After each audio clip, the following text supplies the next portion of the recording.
Friends, welcome to my channel. Friends, ఈరోజు నేను మంచి ఇన్ఫర్మేషన్ మీ ముందుకు తీసుకొచ్చాను. అదేంటంటే ఏపీలోని ఆటో డ్రైవర్లకు ప్రభుత్వం మరో గుడ్ న్యూస్ చెప్పింది. ఆటో డ్రైవర్ సేవలో పథకం కింద 15,000 అందించిన ప్రభుత్వం తాజాగా ఆటో డ్రైవర్ల కోసం మరో కీలక నిర్ణయం తీసుకుంది. ఆటో డ్రైవర్ల కోసం ప్రత్యేకంగా ఒక యాప్ను తీసుకొచ్చే ఆలోచనలో ఉన్నట్టు మన ఏపీ ముఖ్యమంత్రి నారా చంద్రబాబు నాయుడు గారు ప్రకటించారు. ఉబర్ తరహాలో ఆటో డ్రైవర్ల కోసం యాప్ తీసుకువస్తామని, దీని ద్వారా బుకింగ్ జరిగేలా చర్యలు తీసుకునే ప్రయత్నంలో ఉన్నట్టు నారా చంద్రబాబు నాయుడు గారు వెల్లడించారు. అలానే ఆటో డ్రైవర్ల సంక్షేమం కోసం ప్రత్యేకంగా బోర్డు ఏర్పాటు చేస్తామని ప్రకటించారు. ఫ్రెండ్స్, పూర్తి ఇన్ఫర్మేషన్ తెలుసుకునే ముందు వీడియోని ఎక్కడా స్కిప్ చేయకుండా చూడండి. అలానే నా ఛానల్ ఫస్ట్ టైం చూస్తున్న వాళ్ళు కనుక అయితే ప్లీజ్ సబ్స్క్రైబ్ చేసుకోండి, నాకు చాలా సపోర్టివ్గా ఉంటుంది. ఇంకా వీడియోలోకి వెళ్దాం. రాష్ట్రంలోని ఆటో డ్రైవర్లకు ఏపీ ప్రభుత్వం మరో తీపి కబురు వినిపించింది.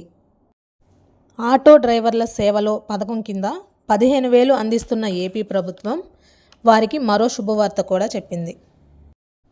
విజయవాడలో జరిగిన ఓ కార్యక్రమంలో ఈ పథకాన్ని ప్రారంభించారు. అనంతరం ఆయన మాట్లాడుతూ ఆటో డ్రైవర్ల కోసం ఉబర్ తరహాలో యాప్ తెస్తాం, ఆటో డ్రైవర్లకు ఉపయోగకరంగా ఉండేలా ఒక మొబైల్ అప్లికేషన్ తయారు చేసి వాటి ద్వారా బుకింగ్లు వచ్చేలా చేస్తామని అన్నారు. ఇలా యాప్ అందుబాటులోకి తీసుకొని వస్తే ప్రయాణికులు ఆటో కోసం ఎదురు చూడాల్సిన అవసరం ఉండదన్నారు. ఈ రకంగా టెక్నాలజీ ద్వారా సహకారం అందిస్తామని చంద్రబాబు గారు హామీ ఇచ్చారు. కంట్రోల్ రూమ్ ఏర్పాటు చేసి యాప్ ద్వారా మరోవైపు ఆటో డ్రైవర్ల సంక్షేమ బోర్డు ఏర్పాటు చేస్తామని, దీని ద్వారా ఆటో డ్రైవర్ల భవిష్యత్తు కోసం పనిచేస్తామని అన్నారు. ప్రస్తుతం విజయవాడలో 90% వాహనాలు సిఎన్జితోనే నడుస్తున్నాయి. భవిష్యత్తులో అన్నీ కూడా ఎలక్ట్రికల్ వాహనాలు నడిచేలా చూస్తామన్నారు. వారంతా క్రమశిక్షణగా ఉండాలని, రూల్స్ అతిక్రమించవద్దని, ప్రజలకు సౌకర్యవంతమైన సేవలు అందించాలని సూచించారు. ఇది ఇవాల్టి వీడియో అండి.